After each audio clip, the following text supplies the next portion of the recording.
Donc nous sommes le jeudi 19 mars, donc nous allons déjà commencer par corriger l'activité que vous aviez à faire pour aujourd'hui.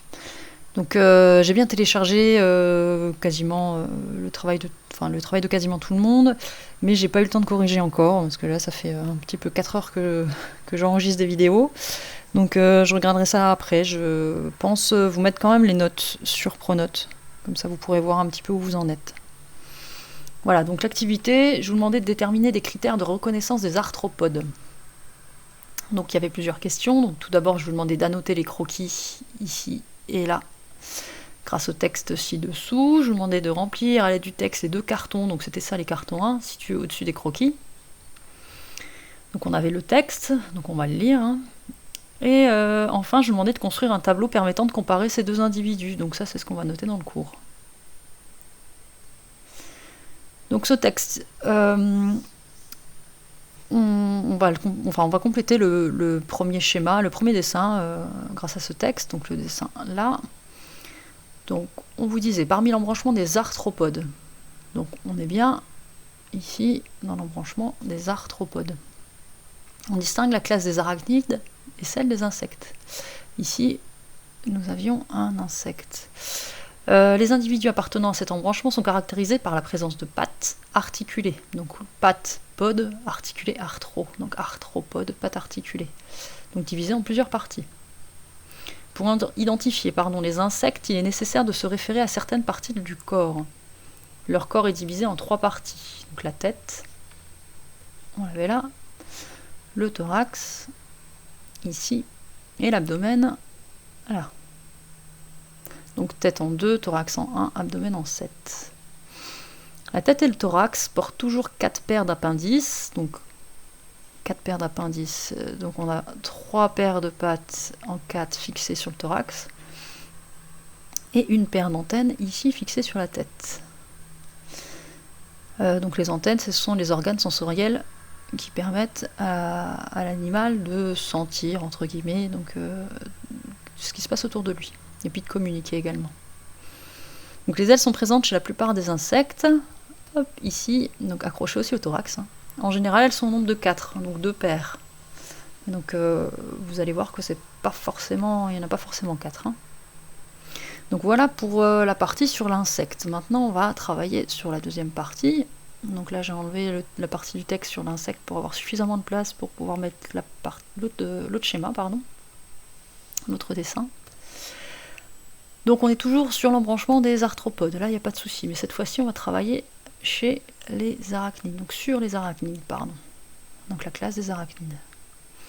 Donc on vous dit qu'elles ont un corps constitué en général de 2 parties, on a le céphalothorax ici, donc céphalo, vous avez peut-être déjà entendu parler des céphalées, céphalées c'est les douleurs à la tête, donc céphalo c'est la tête, et thorax c'est le thorax, donc céphalothorax c'est un élément, une partie du corps de l'animal qui est constitué de la tête et du thorax. Donc c'est soudé. Et donc on a ensuite l'abdomen en 7. Le céphalothorax porte toujours 6 paires d'appendices. Donc 4 paires de pattes, on les a là. Une paire de chélicères. Donc les chélicères ici. Les chélicères sont des crochets venimeux. Donc l'animal va tuer comme ça ses proies. Il va, grâce à ses crochets, injecter du venin dans l'animal. Ce venin-là va liquéfier le contenu de l'animal et ensuite l'araignée va pouvoir aspirer le contenu. Donc c'est comme ça qu'elle se nourrit. Et donc il y a également une paire de pédipalpes. Donc pédipalpes ici sont les organes sensoriels. Donc on pourrait penser que ce sont des antennes, mais en réalité on appelle ça bien des pédipalpes. Alors, je vous demandais aussi de construire un tableau permettant de comparer ces 2 individus. Donc, il fallait les comparer morphologiquement, je n'avais pas précisé.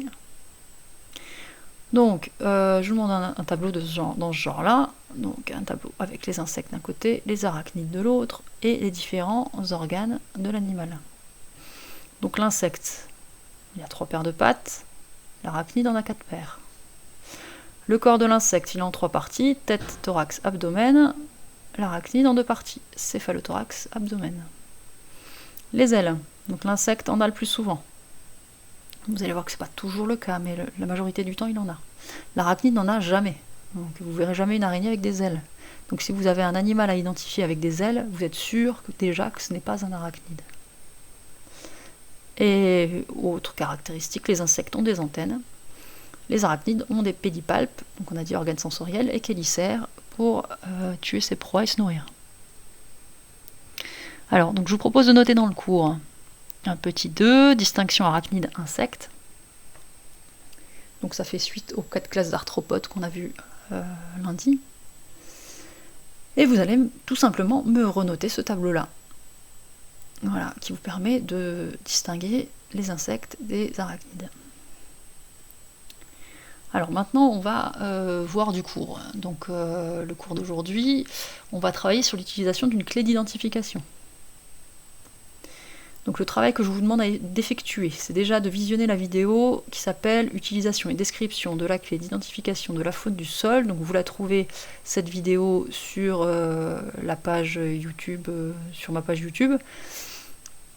Et je vous demande aussi de télécharger sur Pronote cette fameuse clé d'identification. Donc si vous arrivez à l'imprimer, c'est très bien, comme ça vous pouvez prendre des notes dessus. Si vous n'arrivez pas à l'imprimer, vous pouvez la conserver dans votre ordinateur.